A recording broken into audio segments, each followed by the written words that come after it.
сфере философии, где размышления великих умов от Платона до Ницше сформировали наше понимание человеческого опыта, часто забывают имя Эммета Фокса.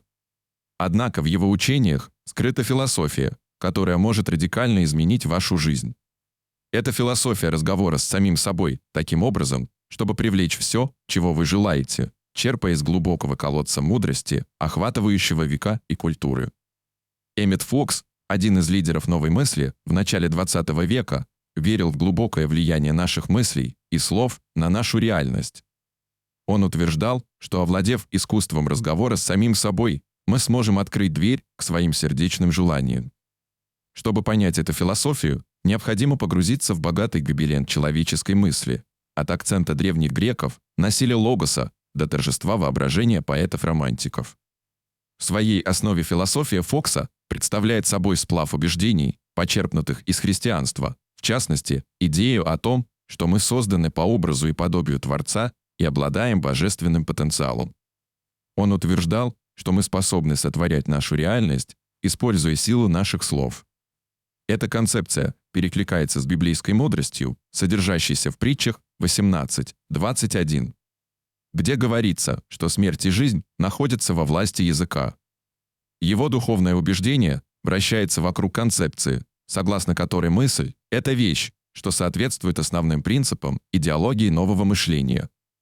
Эта философия утверждает, что способность человеческого разума задумывать и твердо верить служит катализатором свершений, а также вратами к личному преображению через обновление умственных способностей.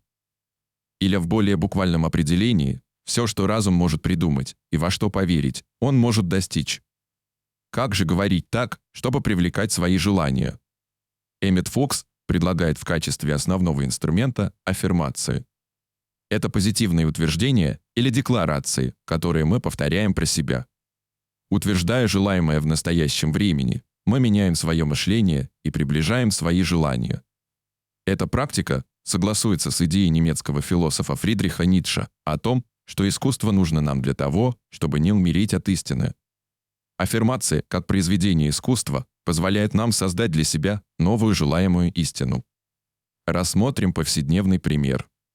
Представьте себе человека, ищущего любовь, который постоянно говорит себе: «Я любим и привлекаю любящие отношения».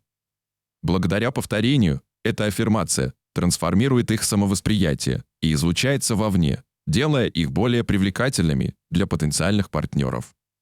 Польза от этой философии огромна. Говоря себе позитивные слова, мы воспитываем в себе уверенность, стойкость и чувство цели. Мы начинаем с большей легкостью реализовывать свои желания, формируя жизнь, соответствующую нашим глубочайшим устремлениям. Этот подход перекликается с идеей поэта-романтика Сэмюэла Тейлора Кольриджа «Жизнь, которая соответствует нашим глубочайшим стремлениям».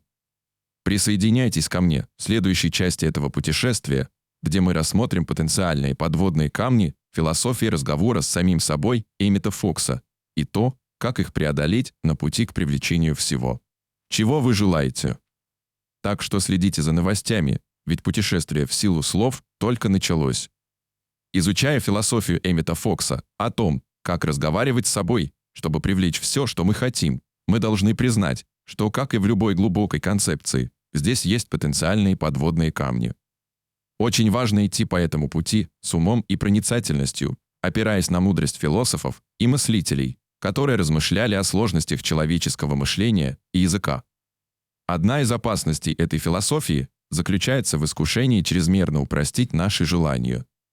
Когда мы сводим наши мечты к простым утверждениям, мы рискуем упустить из виду нюансы пути, необходимого для их достижения. Это напоминает предостерегающие слова немецкого философа Артура Шопенгауэра, который предупреждал, что каждый человек принимает границы своего собственного поля зрения за границы мира. По сути, мы должны быть осторожны, чтобы не позволить нашим утверждениям ослепить нас в отношении сложности реальности. Подумайте о человеке, который горячо утверждает: «Я богат, но при этом не предпринимает конкретных шагов на пути к финансовому успеху». Такой чрезмерно упрощенный подход может привести к самоуспокоенности, так как человек может поверить, что только его слова волшебным образом приведут к богатству. Вместо этого Мы должны вспомнить мудрость английского поэта Уильяма Блейка, который заявил: «Изобилие – это красота». Другими словами, мы должны сочетать наши утверждения с вдохновенными действиями. Еще один подводный камень – риск заблуждения. Постоянно произнося аффирмации, мы можем оторваться от объективной реальности и жить в мире, созданном нами самими. Немецкий философ Иммануил Кант подчеркивал важность разума и обоснования наших убеждений эмпирическими данными. Хотя аффирмации могут быть мощным инструментом, они должны быть уравновешены четким пониманием мира, как он есть. Например, человек, утверждающий, что «я всегда здоров», может пренебрегать правильным питанием и физическими упражнениями, полагая, что одни только слова защитят его от болезней. Это может привести к пренебрежению профилактическими мерами и ложному чувству непобедимости. Кроме того, философия самобичевания может непреднамеренно способствовать формированию культуры нареканий в адрес жертв. Если мы верим в то, что наши мысли определяют нашу реальность, мы можем ошибочно осуждать других за их несчастье, полагая, что они просто недостаточно позитивно мыслили. Такая точка зрения не учитывает внешние факторы, неравенство в обществе и сложность человеческого существования. Чтобы избежать этих ловушек, мы должны подходить к философии Фокса с пониманием нюансов. Аффирмации – это инструмент, а не волшебная палочка. Они должны сочетаться с действиями, сочувствием к другим и осознанием более широкого контекста жизни. Теперь, когда вы знаете о возможных подводных камнях, вам, возможно, интересно, как следует использовать аффирмации и проговаривание.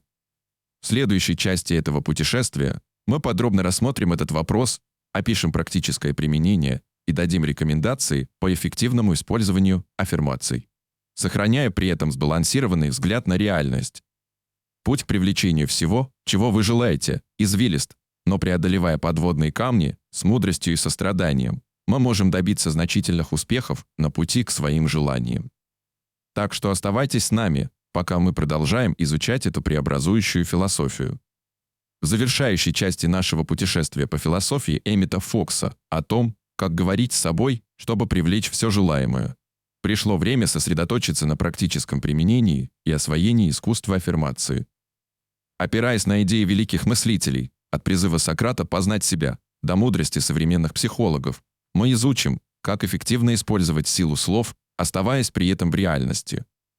Ключ к успешной аффирмации лежит в точности нашего языка.